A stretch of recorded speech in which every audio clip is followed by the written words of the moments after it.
समुद्र का रहस्य। एक समय की बात है कि पुराने जमाने में नवगाड़ के इसी शहर में वहाँ एक नौजवान रहता था। तुम्हारी तरह ही वो भी एक लड़का था। उसका नाम क्या था? उसका नाम था ज़ेंको और वो इसी समुद्र तट पर घूमा करता था पूरा दिन अपनी गिटार बजाते हुए। ज़ेंको बहुत गरीब था। उसके पास एक दमड़ी भी नहीं थी सिवाय उसके जो लोग उसे देते थे जब वो गिटार बजाता उनके नाचने के लिए। बड़ा होकर ज़ेंको एक बहुत ही गठीला और खूबसूरत लड़का बना, पर उसने कभी किसी नौजवान लड़की के साथ नाचने की हिम्मत नहीं की, क्योंकि उसके पास बाद में शादी करने के लिए कोई पैसा नहीं था या उन्हें डिनर के लिए बाहर ले जाने के लिए। ज़ेंको अपनी गिटार के साथ अकेला रहता और आधी डबल रोटी से ही गुजारा करता जब उसे पूरी डबल रोटी ना मिलती। कई बार बस वो होता, उसकी गिटार और समुद्र होता। ज़ेंको को समुद्र से प्यार था। एक बार ऐसा हुआ कि एक शाम कुछ मछुआरों ने उससे कहा कि समुद्र तट पर उनके जालों की रखवाली करें जब वो अपनी मछली बेचने के लिए नवगाड़ के चौराहे पर जाएं। ज़ेंको तट पर एक पत्थर पर बैठा रहता, अपनी गिटार बजाता और गाना गाता। मैं गाता हूँ तेरे लिए सुंदर सागर, जब मैं तुम्हारी लहरों को देखता हूँ मुझे देखकर लहरें हाथ हिलाती हैं, अच्छा महसूस होता है तुम मेरे साथ हो। और जब वो गा रहा था उसने देखा कि समुद्र में एक भंवर पड़ रहा है और उससे निकला एक बड़े शख्स का सिर जिसके नीले बाल थे और सिर पर सोने का ताज। वो जानता था कि वो बड़ा सा आदमी समुद्र का राजा है। उससे छोटी छोटी लहरें निकलकर सब दिशाओं में भाग रही थी जब वो चलकर पानी से बाहर आया।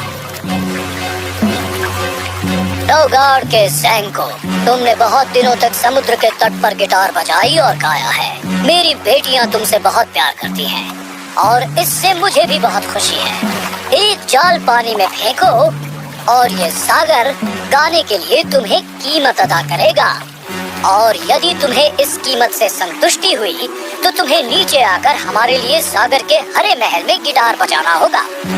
ये कहकर ही समुद्र का राजा वापस समुद्र में चला गया। लहरों ने दहाड़ते हुए उसे ढांक दिया। खैर, इसे आजमाने में कोई हर्ज तो नहीं।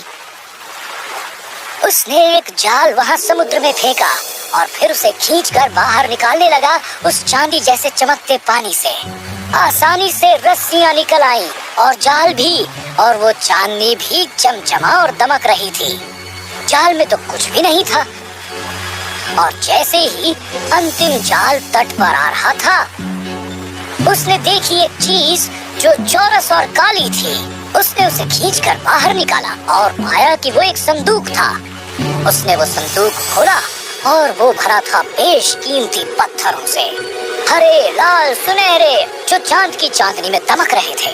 उसने बस संदूक लिया और उसे सुरक्षित स्थान पर रख दिया। पूरी रात वो बैठा रहा और उसने जालों की रखवाली की। सुबह मछुआरे आए और उसे पूरी डबल रोटी दी अपनी जालों की रखवाली के एवज में। अब एक गरीब इंसान के रूप में ये मेरा अंतिम भोजन है। ज़ेंको शहर में चलकर वहां गया जहां उसने कुछ पत्थर बेचे और उनके बदले उसे जो भी मिला उससे उसने बाजार में एक दुकान स्थापित की। छोटी छोटी चीजों से बड़ी बड़ी चीजें हुई और वो जल्दी ही नवगाड़ में सबसे अमीर व्यापारी बन गया। और अब शहर में हर लड़की ज़ेंको की तरफ प्यार से देखती। और अपनी खुशकिस्मती के बावजूद ज़ेंको नहीं बदला। अलगाव समुद्र के लिए उसका प्रेम अपरिवर्तित रहा। हर दिन वो अपनी गिटार ले जाता और सागर तट पर उसे बजाता और गाता। इस सारे नवगाड़ में समुद्र की तरह खूबसूरत कोई भी लड़की नहीं है। उसने अपनी जेब से एक खूबसूरत हार निकाला और समुद्र में फेंक दिया। ये उस सागर के लिए एक छोटा सा तोहफा था जिससे वो इतना प्रेम करता था। एक दिन जब वो कैस्पियन सागर पर एक जहाज में जा रहा था तो वहाँ अचानक एक तूफान आया। ऐसा लगता है अब हम नहीं बचेंगे। नाविक जो कुछ भी उन्हें मिला उसे पकड़ रहे थे और थर थर कांप रहे थे। हालांकि ज़ेंको शांत था। मुझे अब याद आ रहा है एक पुराना वादा जो मैंने किया था। अब समय आ गया है उसे पूरा करने का। अपने हाथ में गिटार लेकर वो जहाज से कूदा और नीचे कैस्पियन सागर में छलांग लगा दी। लहरें उसके सिर के ऊपर आ गईं। फिर अजीब बात है, तूफान थम गया। जहाज सहज ही चलता गया और अंत में अपनी मंजिल पर आ गया। सुरक्षित बंदरगाह में रुका। और ज़ेंको को क्या हुआ? ज़ेंको पानी में नीचे और नीचे और नीचे चला गया। अंत में वो समुद्र के तल पर आ पहुंचता है और वहाँ समुद्र के तल पर एक महल था जो गुलाबी लकड़ी से बना था। ज़ेंको महल के फाटक से दाखिल हुआ। अंदर वहाँ एक बहुत बड़ा हॉल था और सागर का राजा उस हॉल में विश्राम कर रहा था और उसके सिर पर उसका ताज था और उसके नीले बाल उसके आसपास पानी में तैर रहे थे। ज़ेंको, तुमने वो लिया जो समुद्र ने तुम्हें दिया और तुमने बहुत समय ले लिया सागर के महलों में आकर गाने को। हे महान राजा, क्षमा कीजिए। तो अब गाओ। और ज़ेंको ने अपनी गिटार बजाई और गाने लगा। मैं तुम्हारे लिए गाता हूँ महान राजा, सारा जल और लहरें हैं तुम्हारी। हे महान सागर के राजा, सब कुछ है तुम्हारा, नमक और मछली भी। मैं आपके लिए गाता हूँ और इस सुंदर सागर के लिए। मैंने इसकी लहरें देखी हैं, उसने मुझे हाथ हिलाया। हाँ सुंदर सागर, मैं आपका आभारी हूँ। मैं नाचूंगा। वो एक ऊंचे पेड़ की तरह हॉल में खड़ा हो गया और नाचने लगा। इस विशाल राजा के नाचने से सागर का तल थरथराने लगा। वो नाचता रहा जब तक कि वो थक न गया और फिर बैठ गया। तुमने बहुत अच्छा बजाया और मुझे आनंद दिया। मेरी 3 बेटियां हैं और तुम उनमें से एक को चुनोगे और उससे विवाह करोगे और सागर के राजकुमार बनोगे। मैं पूरे आदर से कहना चाहूँगा, मेरे ख्याल से कोई ऐसी स्त्री नहीं है जिससे मैं प्यार कर सकूं उस प्यार से ज्यादा जो मैं सागर से करता हूँ। राजा ने ताली बजाई और फिर वहाँ अंदर आई सागर के राजा की 3 बेटियां जो बहुत ही सुंदर और प्यारी थीं। पर ज़ेंको सबसे छोटी वाली को देखकर मुग्ध हो गया। वो मेरे सागर की ही तरह बहुत सुंदर है। उसने उसकी तरफ ऐसी आंखों से देखा जो उन सितारों की तरह चमक रही थी जिनका अक्स सागर पर पड़ता है। उसके बाल काले थे, रात के समुद्र की तरह। सागर के राजा ने अपनी सबसे छोटी बेटी का हाथ ज़ेंको के हाथ में दिया और उन्होंने एक दूसरे को चुंबन किया। तभी ज़ेंको ने उसके गले में एक हार देखा और एकदम उसे पता चल गया कि ये वही हार है जो उसने सागर के लिए एक तोहफे के रूप में फेंका था। और ज़ेंको खुशी से हंसा और सागर के राजा की सबसे छोटी लड़की को गले लगा लिया।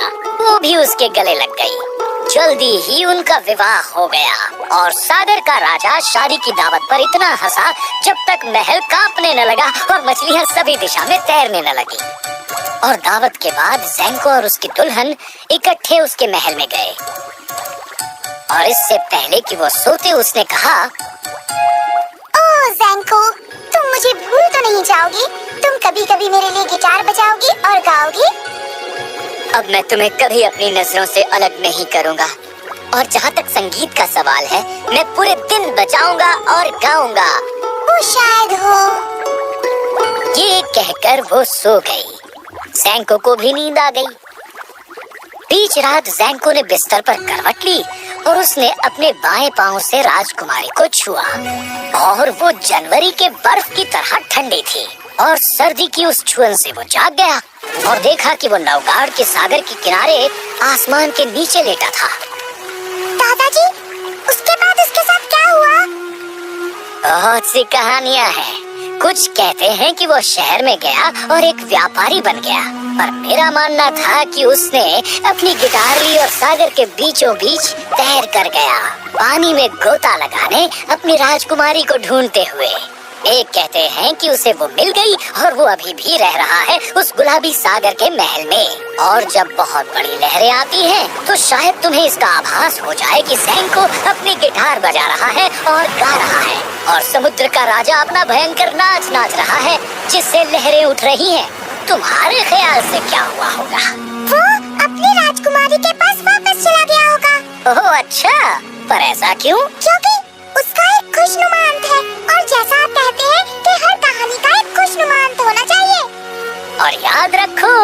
यदि ये खुशनुमा नहीं है तो ये अंत नहीं है।